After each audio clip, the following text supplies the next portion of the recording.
इस पर मैंने एक पेपर सिंगापुर एक कॉन्फ्रेंस में पढ़ा, फिलॉसफी की कॉन्फ्रेंस थी, जहाँ कोई संस्कृत नहीं जानता, किसी ने वेद का नाम नहीं सुना।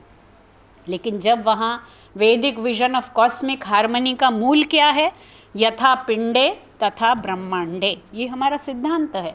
जो कुछ इस पिंड में है वही ब्रह्मांड में है। ये माइक्रोकॉस्म है और ये मैक्रोकॉस्म है। इन दोनों के बीच एक पैरिटी है, एक इक्वेशन है कि अगर यहाँ विचलन होगा तो वहाँ होगा। मन में कोई भी किसी के प्रति अगर द्वेष दुर्भावना आती है तो उसकी वाइब्रेशन ब्रह्मांड को भी अफेक्ट करती है।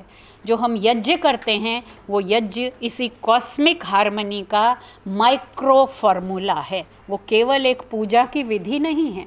तो इस प्रकार जो विश्व शांति की बात आज हम कर रहे हैं, ग्लोबल विलेज की बात हो रही है, ग्लोबलाइजेशन की बात हो रही है, वेद ने तो बहुत पहले यत्र विश्वम भवत्येक नीडम, सारा विश्व एक घोंसला है, नीड।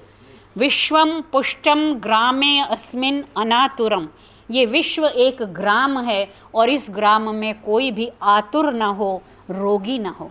तो ग्लोबल विलेज ये शब्द अब आया, लेकिन हमारे यहाँ तो विश्वम पुष्टम ग्रामे अस्मिन और यत्र विश्वम भवत्येक नीडम, ये सारी भावनाएं। और जो हमारा शांति पाठ है जिसकी अभी आपने चर्चा की कि ब्रह्मांड में शांति रहे, और उस शांति के मूल कहाँ पर हैं, क्योंकि हम एक ही तत्व अमृत के संतान हैं, कहीं कोई असमानता नहीं है। हम सब अलग अलग शरीर में अलग अलग जीव हैं, लेकिन सब अमृत की संतान हैं। इसलिए उस अमृतत्व की अभीप्सा हम सब में अंतर्निहित है। उसी की ओर उन्मुख होना, आगे बढ़ना, मिलजुल कर आगे बढ़ना।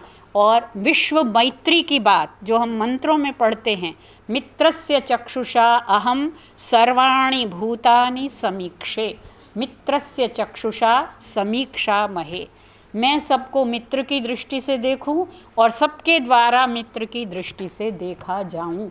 आप बताइए, कभी हो सकता है मैं अगर किसी के प्रति मित्र की दृष्टि रखूं तो वो व्यक्ति मेरे प्रति मित्र की दृष्टि नहीं रखेगा?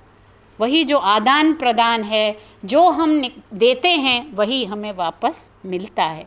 तो ये जो उदात्त भावनाएं हैं, वेद का जो भव्य संदेश है, ये किसी व्यक्ति विशेष के लिए नहीं है, ये समग्र विश्व के लिए भी नहीं है, ये समग्र ब्रह्मांड के लिए है।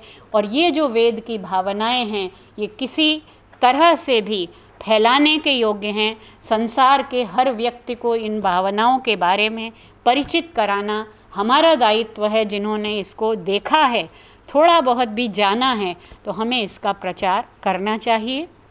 उसी भावना से, चूँकि हम लोग संस्कृत देववाणी कही जाती है, ये वेदवाणी है, इसका अगर कोई छींटा हमारे ऊपर पड़ा है, हमारा सौभाग्य है इस जन्म में, उस छींटे को हम जहाँ जहाँ तक बिखेर सकते हैं उसे बिखेरना चाहिए। यही हमारे जीवन की सफलता होगी। इसी भाव से हमने भारतीय विद्या भवन में ये वेद कक्षाएं प्रारंभ की हैं। और दूसरा एक हमारा कोर्स चलता है फंक्शनल संस्कृत, प्रयोजन मूलक संस्कृत, जो सप्ताहांत कक्षाएं चलती हैं, शनिवार को 2 बजे से 6 बजे तक। वो कक्षा का अगला सत्र हम कल प्रारंभ कर रहे हैं।